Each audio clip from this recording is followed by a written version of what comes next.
এই যে গ্রুপ 1 এবং 17 যদি বিক্রিয়া দেই তাহলে উৎপন্ন হবে লবণ। দেন গ্রুপ 2 এবং 17 যদি বিক্রিয়া দেই তাহলে উৎপন্ন হবে লবণ। তাহলে গ্রুপ 1 আগে লিখে নেই, lithium, sodium, potassium, rubidium, caesium, francium, আপাতত 4টা নিলাম, এইটা এইটা এটা। Then group 17 fluorine, chlorine, bromine, iodine. আমরা সবাই জানি গ্রুপ 17 যতগুলো মৌল আছে সবাই দ্বিপরমাণুক। তাহলে বিক্রিয়া দেই, লিথিয়াম আগে লিথিয়াম লিখবো, তারপর ফ্লোরিন লিখবো। বিক্রিয়া করার পরে তারপরে প্রধান কাজ হলো যোজনী আদান প্রদান করা।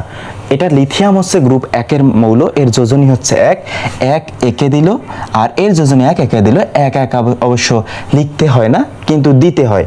ঠিক সেম জিনিস সোডিয়াম ক্লোরাইড, যোজনী 1 একে দিল, এর যোজনী 1 একে দিল। পটাশিয়াম, ব্রোমাইড, দেন রুবিডিয়াম, আয়োডাইড। এই যে সবগুলা বিক্রিয়া করা শেষ হয়ে গেল। এই বিক্রিয়া শেষ হয়েছে, এখন আমরা সমতাকরণ করব। সমতাকরণ মানে কি? এই যে বাম দিকের যেটা, এইগুলোকে বলা হয় বিক্রিয়ক, এগুলোকে বলা হয় বিক্রিয়ক, এটাকে বলা হচ্ছে উৎপাদ। তাহলে এটা বিক্রিয়ক এবং উৎপাদ। সমতাকরণের উদ্দেশ্য কি? আমরা বাম দিকে এবং ডান দিকে দুইটাকে সমান করে ফেলবো। তাহলে এখানে লিথিয়াম আছে একটা, এখানেও লিথিয়াম আছে একটা, কিন্তু এখানে লিথিয়াম আছে দুইটা, এখানে ফ্লোরিন আছে দুইটা, এখানে ফ্লোরিন আছে একটা। তাহলে সমান করে নিতে হবে। সমান করার কারণে আমরা সামনে একটা 2 দিলাম। এই 2 যখন দিছি তখন এই যে 2 গিয়ে এটাকেও ধরছে, এটাকেও ধরছে।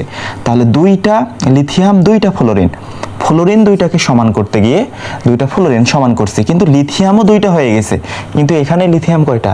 একটা, সুতরাং সামনে একটা 2 বসাই দেবো। ঠিক সেম জিনিস সব কয়টা, সোডিয়াম একটা, কিন্তু ক্লোরিন 2টা বানাইতে গিয়ে আমাদের সোডিয়ামও 2টা হয়ে গেছে। ঠিক সেম জিনিস 2টা, তাহলে 2টা। এখন দেখো 2টা সোডিয়াম, 2টা ক্লোরিন, 2টা পটাশিয়াম, 2টা ব্রোমিন, 2টা ব্রোমিন, তারপর 2টা রুবিডিয়াম, এই 2টা আয়োডিন, ব্যাস সমতাকরণ হয়ে গেছে। দেন আমরা গ্রুপ 2 পড়ি। Beryllium, magnesium, calcium, barium, radium, এত কিছু আমরা 4টা নিলাম প্রথম। তাহলে দিলাম ফ্লোরিন, ক্লোরিন, ব্রোমিন, দেন লাস্টে আয়োডিন। বেরিলিয়াম আগে ফ্লোরিন লিখবো। আমরা জানি বেরিলিয়াম গ্রুপ 2 এর মৌল, গ্রুপ 2 এর সবার যোজনী হচ্ছে 2। তাহলে এই যোজনী 2 একে দিল, এই যোজনী 1 একে দিল। ঠিক সেম কাহিনী সবগুলা হবে।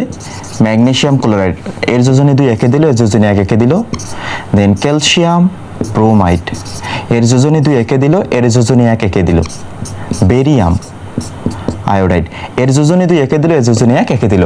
এবার সমতাকরণের পালা। যদি সমতাকরণ থাকে তাহলে তো আমাদের সমতাকরণ করতে হবে না।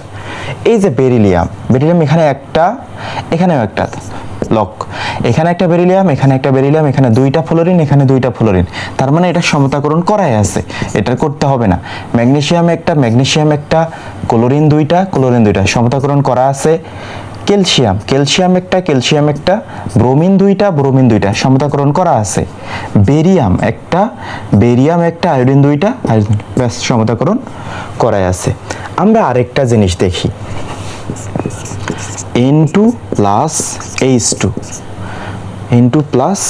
H2, তাহলে এখানে নাইট্রোজেন এবং হাইড্রোজেনের মধ্যে বিক্রিয়া। আমরা জানি নাইট্রোজেনের যোজনী 3 একে দিল, আর হাইড্রোজেনের যোজনী 1 একে দিল। এখন দেখো এখানে নাইট্রোজেন হচ্ছে একটা, এখানে নাইট্রোজেন হচ্ছে 2টা, তাহলে এখানে 2টা, এখানে একটা, আমরা 2 বসাই দিলাম। তাহলে এই 2 সবগুলোকে ধরবে, এই 2 নাইট্রোজেনকে ধরছে, তার মানে 2টা এখানে নাইট্রোজেন আছে, কিন্তু এই 2 যে এই 3কে ধরবে, তাহলে 3 দুগুণ হবে 6টা, তাহলে 6টা আছে হাইড্রোজেন, কিন্তু এখানে হাইড্রোজেন শুধুমাত্র কয়টা? 2টা, তাহলে এখানেও 6টা বানাইতে হবে। 6টা বানানোর জন্য সামনে একটা 2 দিয়ে দিলাম। তাহলে 3 দুগুণ 6টা, এখানে নাইট্রোজেন হচ্ছে 2টা, এখানেও হচ্ছে নাইট্রোজেন 2টা। এই হচ্ছে সমতাকরণ। এগুলো একদম বেসিক জিনিসপাতি, আমাদের আরও প্রায় অনেক বড় করতে হয়। আমরা তার কিছু টেকনিক শেখাই দেবো, ব্যাস, খুব বেশি কঠিন না, যতটুকু শিখছো প্র্যাকটিস করলে হয়ে যাবে।